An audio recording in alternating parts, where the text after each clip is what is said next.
pra gente já começar aqui, até uma discussãozinha.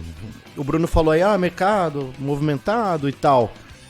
A melhor contratação do futebol brasileiro até agora, e aí não tô falando de cara que vem de fora, vale tudo.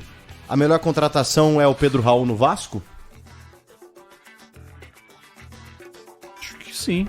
Porque a gente não teve nenhuma grande contratação, né? Não teve nada assim no mercado. Acho que não tivemos, né? O Flamengo não trouxe nenhum nome bombástico. O Flamengo tá indo atrás do Gerson, que virou uma novela, né? Sim. O Gerson pode voltar pro Flamengo. Sim.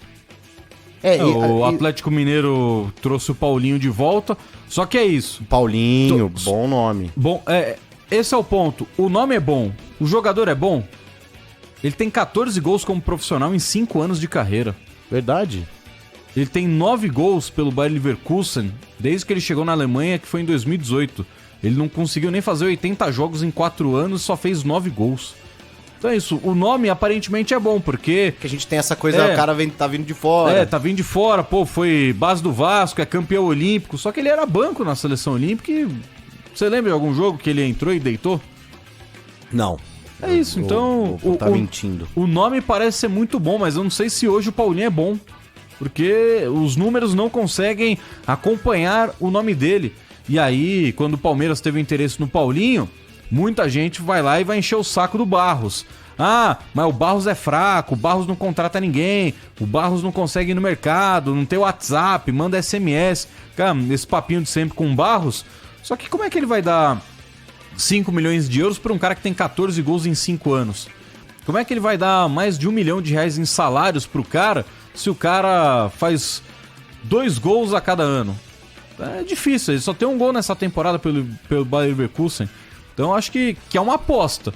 Não consigo cravar que o Paulinho é um grande reforço para o Atlético Mineiro. Acho que é uma aposta, é um ponto de interrogação. E pelo que o Galo está pagando para ele, foi algo que o Palmeiras não quis pagar porque é salário top do atual elenco do Palmeiras, acho que o Galo só conseguiu essa contratação porque tem um mecenas. E vai pagar muito caro por um cara que é um ponto de interrogação. E aí, a gente fala de um Pedro Raul já como um cara que está recente na nossa vista, né? Nos nossos olhos. Então, por isso que... né? Difícil tirar aquela imagem, né? Difícil tirar. Que homem. Aquele homem bonito, né? O cara fez gol e ainda ali se garante fora de campo. Até agradecer os pais outro dia na coletiva que alguém fez essa brincadeira, essa pergunta, obviamente, para descontrair. Então, assim, para um início de temporada que vai se caminhando, a gente ainda tá numa fase de pré-temporada antes do Natal, né? Agora os caras dão uma leve parada ali, 2, 3 dias.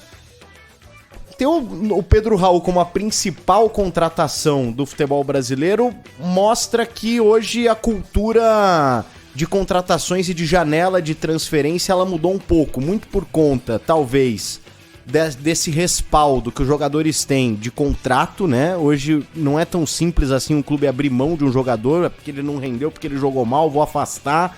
Isso gera N problemas judiciais e trabalhistas. Tem a ver também com a questão financeira dos clubes, que obviamente em algum momento da temporada eles acabam, né? Tô falando óbvio dos principais clubes, eles acabam abrindo ali um cofre, mas não necessariamente vai ser neste período. Vai ser talvez uma oportunidade de mercado ao longo da temporada. A gente sabe que o Brasil ele tem muitas janelas, né? É possível em muitos momentos do ano você contratar jogador de um país de fora, você fazer contratações internas, você tirar o jogador de um rival e tudo mais. Eu acho que mudou um pouco, né? Porque a gente não vê mais, pelo menos na elite, porque às vezes você ser um clube menor, você vai precisar todo ano renovar seu grupo, porque os contratos, eles são feitos de uma forma mais curta, justamente por conta dessa instabilidade financeira que os clubes passam, de não saber a divisão que vai estar jogando no ano seguinte. Mas esses times de elite, eu percebo que cada vez mais, por mais que a temporada não tenha sido das melhores... vou citar até o exemplo do Corinthians, que muita gente pode até não concordar, mas na minha visão o Corinthians poderia ter pelo menos conquistado um título em 2022, mas a gente percebe, são os mesmos jogadores se reapresentando, uma troca ou outra, né, uma mudança ou outra acontece, se desfez lá do Matheus Vital e tudo mais. Mas os times, eles acabam mudando pouco, né, Soler? É engraçado de ver que alguns anos assim, tinha aquela coisa, começava a temporada, o pacotão, né? A lista de dispensas, 10, 11 jogadores. Os caras davam um fim nos atletas. E aquele pacotão, né? Eu lembro aquela vez lá, Corinthians com o Regis Pitbull, Samir, Adrianinho, Rincon. Enfim, isso ficou muito marcado. O próprio Palmeiras também já fez ali seus pacotes de apresentações. Isso mudou.